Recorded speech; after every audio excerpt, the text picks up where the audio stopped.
En todo caso, muchas gracias a todos por estar aquí. Muy bienvenidos a Santiago, Discursos Políticos. Mi nombre es José Luis Rodríguez Pedreira, soy delegado del Consejo de Contas y es un placer para mí estar aquí con todos vosotros hoy. Disculpas por la mañana, por el inicio. Lo del frío no estaba previsto. Gracias. El tema era... Teníamos previsto una temperatura de 25 grados para poder estar estupendamente con un cielo despejado, pero nos falló, ¿no? Ese ha sido el primer problema de la mañana. Bueno, por lo demás, lo veis todo estupendamente.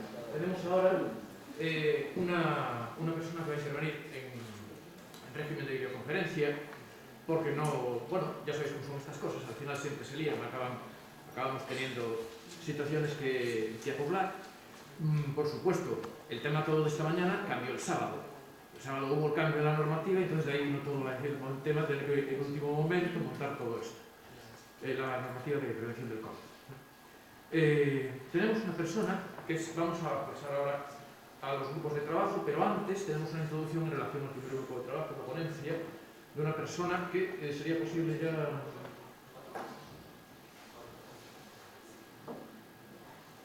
Estamos conectando... Bien, perfecto. Buenos días, bienvenido. Jaime Pinto Santiago. Buenos días, un placer. Buenos días. Encantado. Bien, la presentación que voy a hacer es muy breve porque ya hemos comentado cómo vamos con todas estas cosas de tiempos. Jaime Pinto Santiago es doctor en Derecho, es el socio director del despacho Jaime Pinto Abogado y Consultores, profesor de Derecho Administrativo en la Universidad de Distancia de Madrid, es director de diferentes másters y, curiosamente, fijaos, dos de los que cogí, entre otros, es el de especialista en contratos públicos, experto en gestión de fondos de recuperación europeos, aparte de otros más. Y es director del Grupo de Investigación y Contratación Pública de Estrategia Integral y director de la cátedra del mismo nombre. Nos va a hacer una presentación, una ponencia, sobre el impacto de la crisis sanitaria en la contratación pública, que está directamente relacionada con, generalmente, el grupo de trabajo. Entonces, Jaime, cuando consideres oportuno, sin más... Pues nada, muchas gracias, José Luis, por la introducción, por la presentación. Dar las felicidades al Consejo de Contas de Galicia. Buenos días, también, antes de nada. Dar las felicitaciones, como decía, al Consejo de Contas de Galicia, felicitar a los organizadores, bueno, y también agradecer evidentemente la invitación para estar hoy aquí, a Patricia Iglesias y a Luciano Villano. Bueno, el motivo de mi charla es, precisamente de mi ponencia, ha sido titulada Impacto de la contratación pública en la crisis sanitaria. La verdad es que, haciendo un resumen de este impacto, ya voy a entrar en materia, haciendo un resumen de este impacto, si podríamos sacar una conclusión, yo creo que podríamos decir, porque estamos hablando, atención, del título, Impacto de la contratación pública en la crisis sanitaria. Yo creo que el impacto ha sido, a grandes rasgos, podríamos decir, en cierto modo negativo. ¿Negativo en qué sentido? Evidentemente, la crisis sanitaria, la pandemia, bueno, toda la situación del estado de alarma, etcétera, que sufrimos en su momento, el año pasado, etcétera, etcétera, bueno, todos conocemos, ¿verdad?, los antecedentes, pues impactaron, creo que de manera notable, ¿no?, en las carencias que nuestro sistema de contratación pública ponía en ese momento de manifiesto de cara a hacer frente a las necesidades que habían surgido como consecuencia de esta nueva situación. Por citar algunas, y hacerlo de manera general, podríamos hablar efectivamente, ¿no?, de que se demostró en ese momento la escasa agilidad de los procedimientos de contratación pública, es decir, los procedimientos creados por la Ley 9/2017, por la Ley de Control del Sector Público, para hacer frente a, bueno, a la gestión diaria, a la actividad administrativa de la compra pública de los poderes adjudicadores, pues se mostraron lógicamente, se mostraron, la verdad, insuficientes para hacer frente a esas necesidades derivadas de la pandemia. Bueno, como todos conocemos, eso provocó un uso masivo e incluso aprobado ex lege, de acuerdo, por el Real Decreto Ley 36/2020, de la tramitación del procedimiento de emergencia para todo aquello que tuviera que ver con los contratos derivados del COVID. Por lo tanto, nuestros procedimientos ordinarios, por decirlo de alguna manera, ¿de acuerdo?, entre ellos el simplificado y el supersimplificado, procedimientos abiertos, se demostraron totalmente insuficientes para hacer frente a esta situación. Vale. Otro impacto que pudimos comprobar es la escasa utilización de los sistemas de racionalización de la compra pública, así también como las centrales de contratación. Es decir, la utilización de estas herramientas de racionalización de la compra pública no estaban en ese momento suficientemente avanzadas. Estamos analizando la crisis, de acuerdo, el impacto de la contratación pública en la crisis sanitaria, pues no estaban suficientemente avanzadas. A día de hoy la situación es parecida, si bien es cierto que la plataforma de contratación del sector público ha hecho un esfuerzo en los últimos tiempos, aproximadamente, podemos decir, en el último año, un poco más quizás, de acuerdo, por poner en marcha los sistemas dinámicos de adquisición, que era algo muy necesario, es decir, que era muy necesario que los poderes públicos impulsaran, de acuerdo, este tipo de procedimientos, en concreto el sistema dinámico de adquisición, que hasta ahora, en mi opinión, no ha tenido un impacto suficientemente abundante y práctico en los poderes adjudicadores como consecuencia precisamente de esa falta de impulso por parte de los poderes públicos, tanto desde el marco de la Unión Europea como desde el marco nacional, porque evidentemente, ya digo que hasta hace bien poco, y tampoco conozco absolutamente todas, pero creo que se puede afirmar que ninguna de las plataformas públicas contenían de manera expresa el procedimiento del sistema de adquisición, lo cual evidentemente era una carencia respecto de esa herramienta tecnológica conforme a los procedimientos legalmente previstos, ¿de acuerdo? Por lo tanto, esa fue otra de nuestras cuestiones negativas que impactó en la crisis sanitaria en la contratación pública.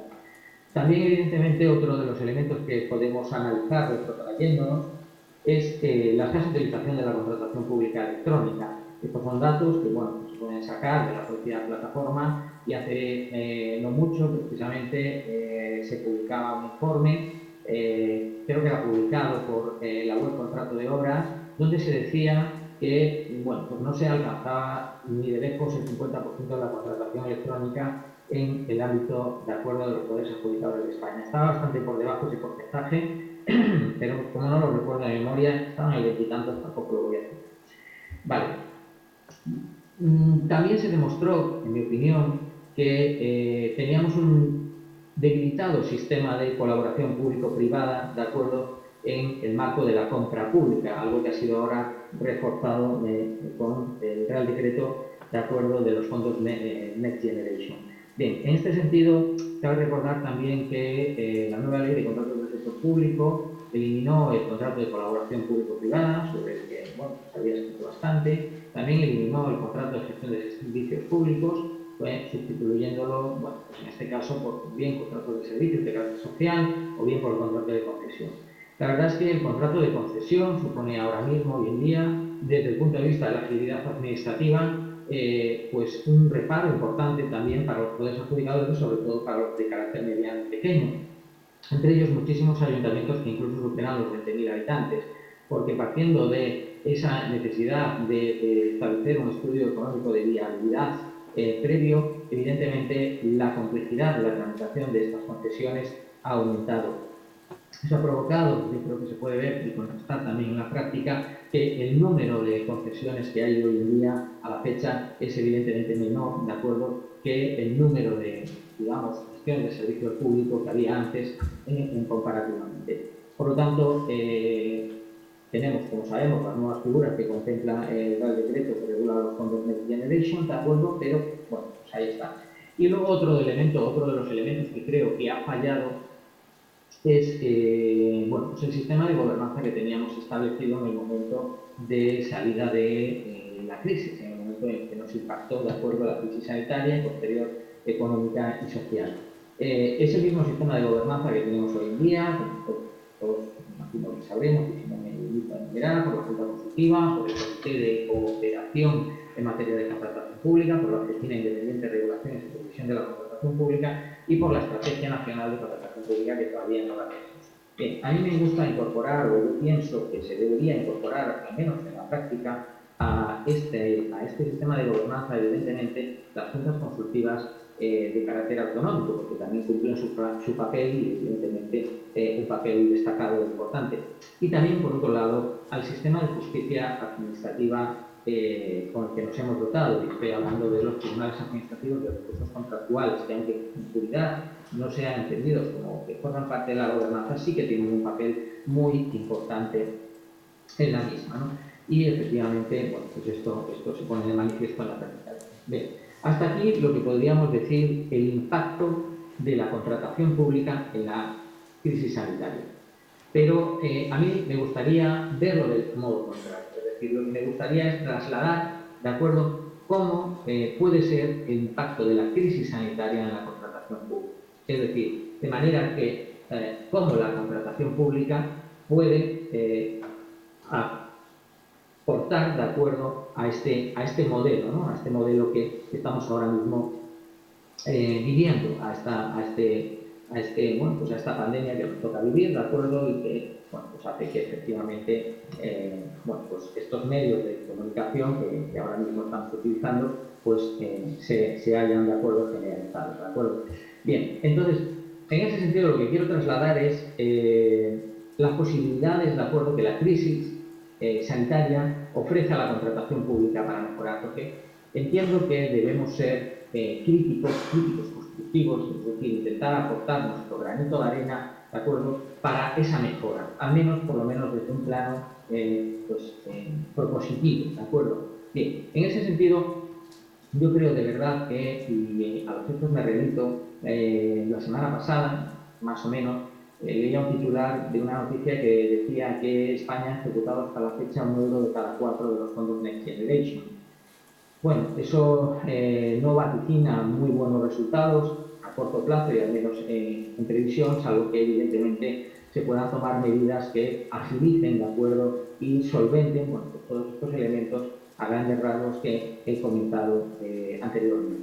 En ese sentido, yo soy partidario y creo y apuesto y defiendo que se necesita una reforma de la regulación actual del régimen jurídico de la contratación menor. Esta idea, que puede ser no muy popular, la verdad, creo que sí que ayudaría mucho a cumplir el objetivo que debería tener ahora mismo la contratación pública, que es ser el motor económico, conseguir localizar el empresariado en nuestro territorio y, evidentemente, todo el trabajo por cuenta ajena asociado al mismo. Evidentemente, el contrato menor es una figura más, es una figura que existe, es una figura que también puede ser utilizada y explotada.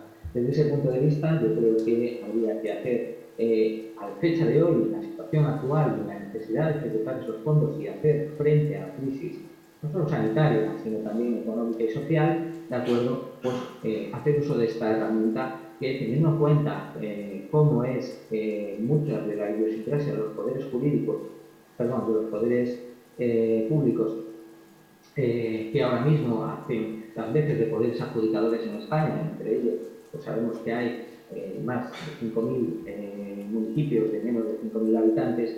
Creo que esto evidentemente serviría para luchar contra esta crisis.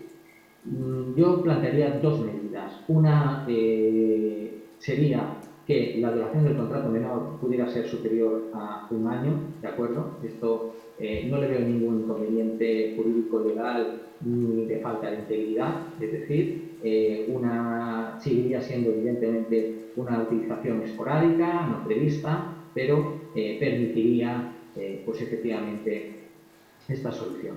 Acabamos de tener un ejemplo con los poderes antifraude, donde establece un plazo perentorio para que muchos de los órganos de contratación, muchos de los poderes públicos, poderes adjudicadores que van a recibir subvenciones, tengan un plan de medidas. Bien, aquí nos encontramos ya con un inmediato problema, y es que el plan de medidas, bueno, se puede hacer evidentemente por medios propios, no todo el mundo tiene esta capacidad, pero aquellos que lo externalicen, imaginemos que lo hacen a través de una contratación menor, no podrán incluir, por ejemplo, las revisiones del plan de medidas en esa contratación menor.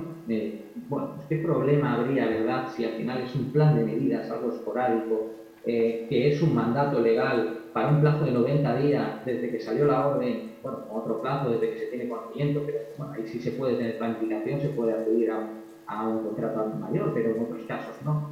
Es decir, hay infinidad de ejemplos que esto podría dar lugar. Y creo que esto ayudaría al sostenimiento de muchos puestos de trabajo, porque tenemos que pensar que una empresa, una pyme, que tenga 1 o 2 trabajadores, un contrato o 2 contratos, o incluso 3 contratos menores, les da perfectamente de acuerdo para mantener ese empleo. Y creo que este sería nuestro objetivo, ¿no? Y al menos esto se podría hacer en los contratos de servicios y suministros. Ya no digo tanto en los de obras, evidentemente. Y luego otra de las cuestiones que creo que habría que apostar y que nuestro legislador tendría que hacer es por volver a subir el umbral. Y esto lo digo desde el plano del derecho comparado con los de Estados miembros de la Unión Europea. Tenemos en límites de servicios, solo voy a citar servicios. En Austria tiene 100.000 euros, República Checa tiene 76.434, Bélgica tiene 30.000, Croacia tiene 26.814, Dinamarca tiene 66.924, Eslovenia tiene 20.000, Estonia tiene 30.000, Finlandia tiene 60.000, Francia tiene 25.000, Grecia tiene 24.000, Hungría tiene 44.195, Irlanda 25.000, Italia 40.000, bueno, y así podríamos seguir con Luxemburgo, Países Bajos, Rumanía, Suecia, Polonia, ¿de acuerdo? Es decir, somos prácticamente de los países, junto con Reino Unido, Portugal, Malta y poco más, y Eslovaquia y Chipre, y creo que los he dicho todos, 5 más, de acuerdo, que tenemos los límites más bajos. Bien, yo creo que esto ayudaría. No se vulneraría evidentemente las normas y los principios generales de la contratación pública, porque lo único que estaríamos haciendo es volver a umbrales que a lo mejor ya hemos tenido, es decir, no estoy diciendo tampoco que superemos demasiado más, pero que por lo menos se pueda volver a ellos y que evidentemente y sobre todo la contratación no se quede limitada a un año. Esto también es algo que ocurre en el derecho comparado de la Unión Europea y por tanto está ahí. Otra de las cuestiones que yo creo que habría que abordar, precisamente, dada la idiosincrasia de nuestros ayuntamientos, es la planta de contratación pública local. A ver, esto es algo muy complejo, se podría decir, y habría evidentemente detractores, bueno, podrían tener sus fundamentos para ello, pero también desde otro punto de vista, y también desde el marco, por ejemplo, comparado a Italia, no nos podemos plantear a lo mejor que todo el mundo pueda comprar de todo. Es decir, si tenemos ayuntamientos muy pequeños, de acuerdo, sin afectar a su autonomía local, quizás habría que hacer una regulación. Esto es muy complejo, insisto, pero es algo posible, es algo viable, ¿no? Para que efectivamente de esa manera potenciáramos lo que son las centrales de compra.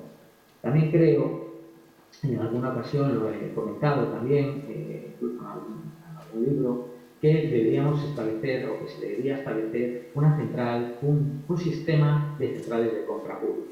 Esto es complejo por la idiosincrasia de nuestro país, bueno, por la visión territorial y administración territorial que tenemos, por el día a día que todos conocemos y que vemos en los medios de comunicación.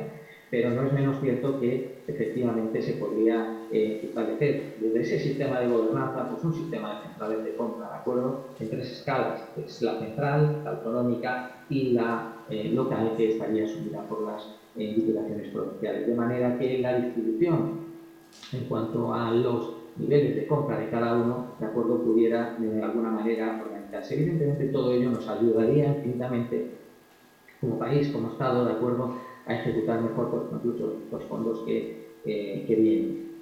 Hablando de los fondos, cuando en pleno confinamiento, yo siempre he sido partidario de una sola legislación. Para mí sería positivo, es cierto que tenemos ahora 2 marcos normativos, uno para los fondos Next Generation, con una normativa AZOP, y otra que no. Yo creo que lo que debería hacer esto en la práctica, evidentemente, bajo mi punto de vista y la experiencia que yo pueda tener, creo que desde el punto de vista de la gestión es complejo, es complicado para los gestores públicos, para los órganos de contratación, con carácter general, y no ayuda. Por lo tanto, creo que hubiera sido mucho mejor la reforma, de acuerdo, del sistema de contratación pública que tenemos, intentando precisamente profundizar en ello.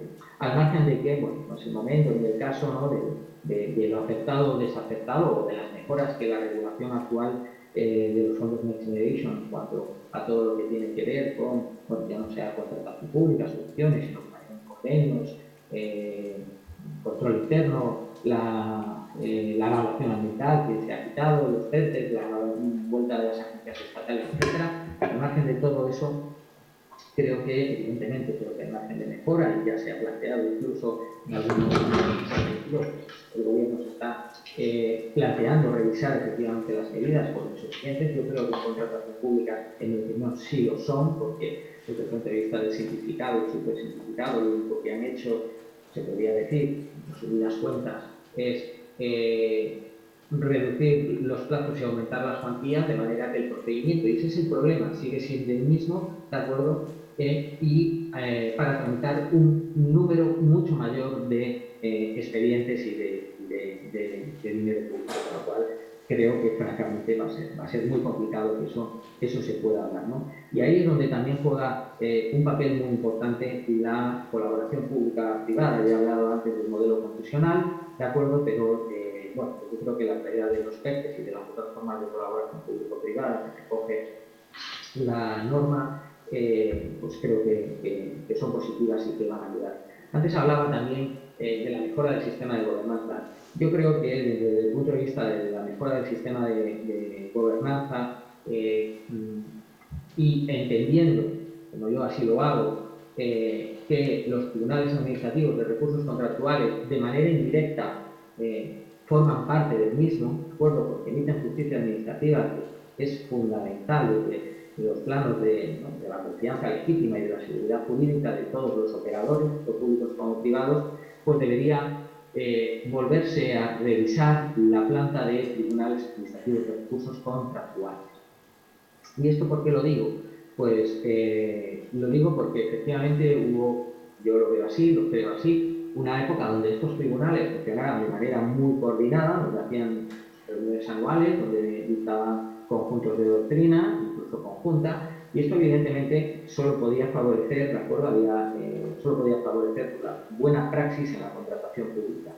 Esta buena praxis creo que, en cierto modo, evidentemente esta nueva planta de tribunales administrativos que se ha creado, se ha perdido, y aparte me da que se torna imposible, por cuanto efectivamente tenemos tribunales a nivel local y a nivel, bueno, ya sabemos, incluso de diputaciones, de ayuntamientos, etc.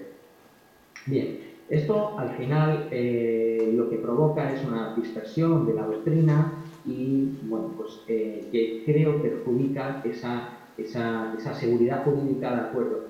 Yo creo que el truco hubiera estado en el reforzamiento de los tribunales existentes y no en la ampliación de la planta de tribunales administrativos de recursos contractuales. Lamentablemente ahora estamos viendo algo que antes no ocurría, que efectivamente se sentaban a hablar y bueno, pues intentaban aunar, casar en criterios, ¿de acuerdo? Y esto ayudaba mucho, insisto, a todos. Incluso había tribunales con un carácter muy pedagógico en sus, Madrid, incluso Andalucía también, en sus resoluciones. Esto se ha perdido en gran medida. Incluso nos encontramos no solo con contradicciones entre los distintos tribunales administrativos de recursos contractuales, lo cual, como todos sabemos, genera una mayor conflictividad en la vía contenciosa administrativa. Por ejemplo, para el control de los propios SOCE supone un problema, porque claro, ¿qué doctrina coges? ¿Cuál aplicas? ¿La ética? Bueno, esto pasa, ¿no?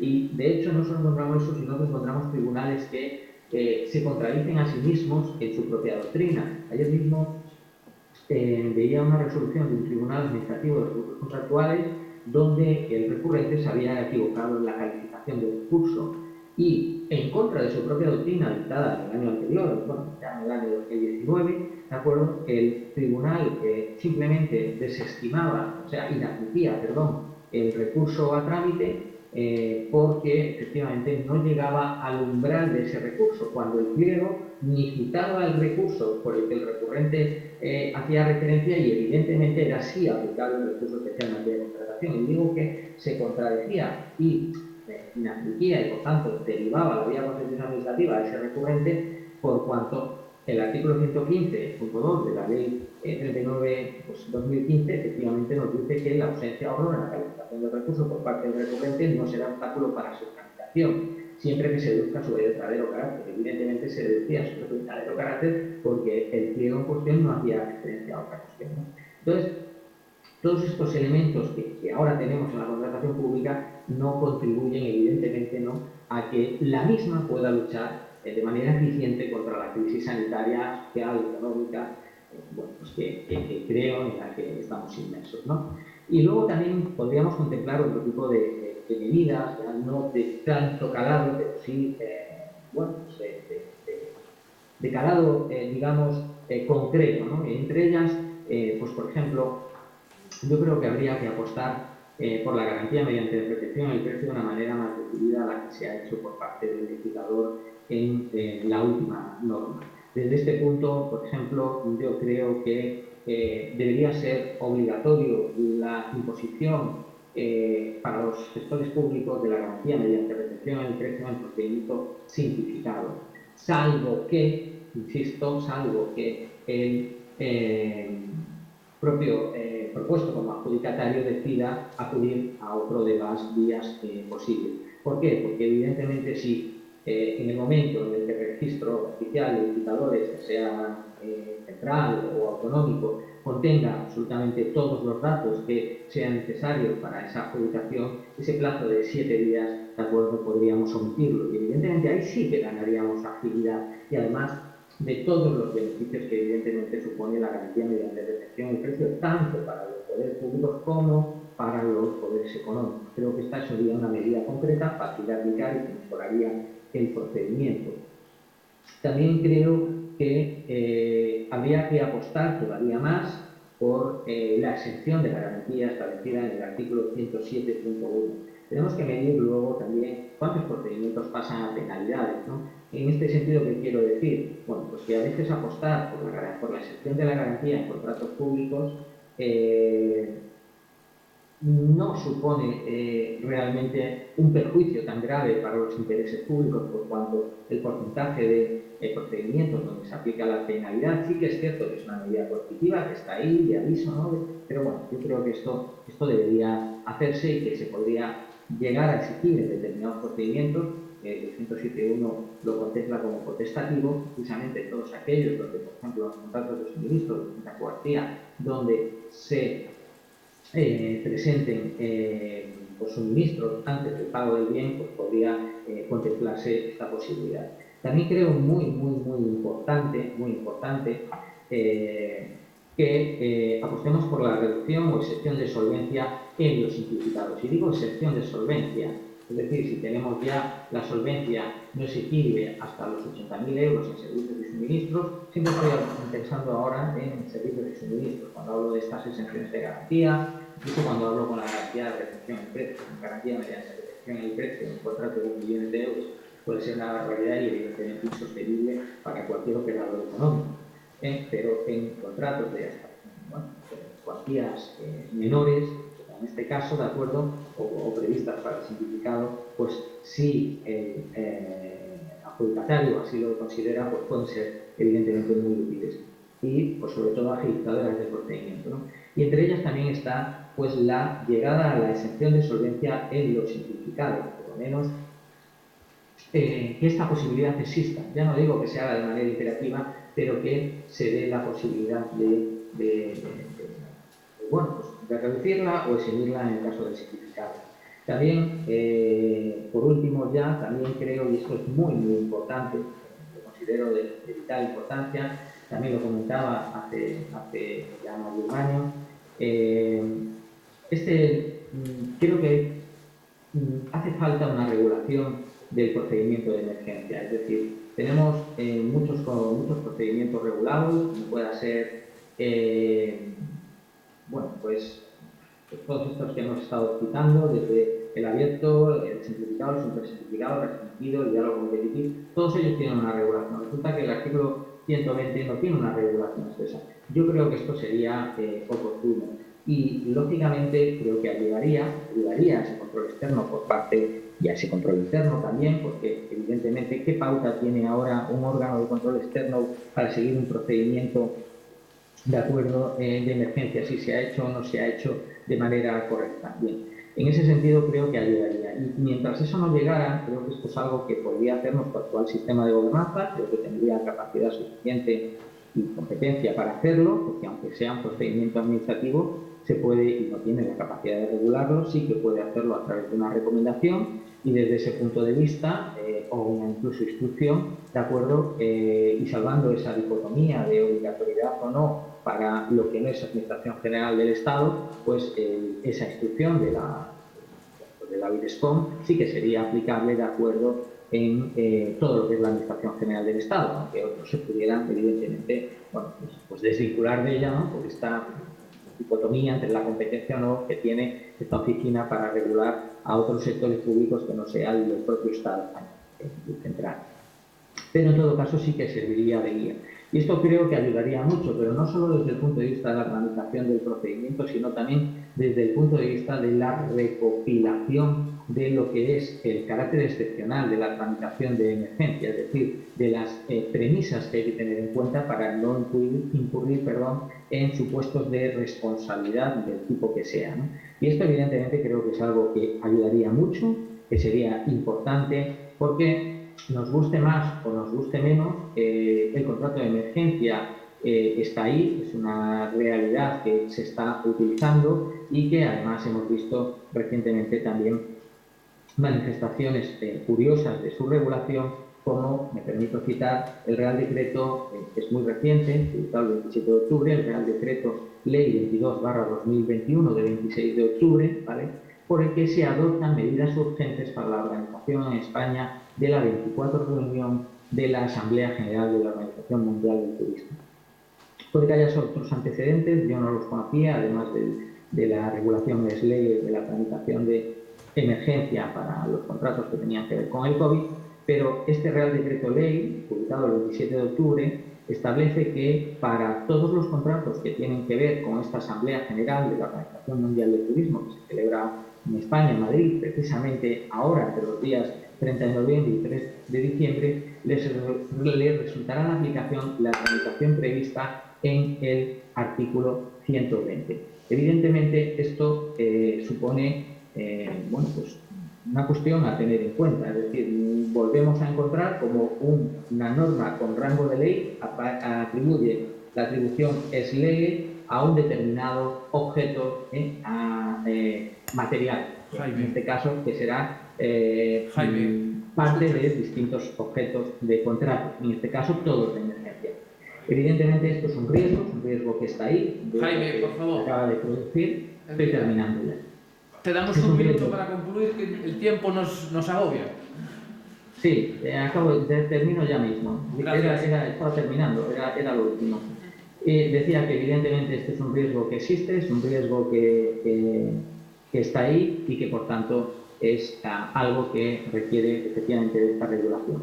Si adoptamos estas medidas y otras medidas, como puede ser, que también se ha comentado, y precisamente ayer salía publicada una muy interesante informe especial por el profesor Jimeno Feliu sobre bueno, pues los retos y desafíos de la compra pública de salud, donde yo creo, y también he defendido en alguna ocasión, que esta debería ser una contratación que debería ser considerada sector especial, que duda cabe, estamos defendiendo el artículo 15, derecho a la vida.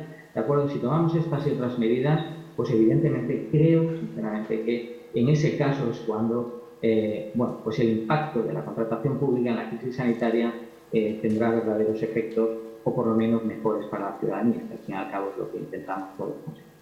Hasta aquí mi intervención, muchísimas gracias. Bien.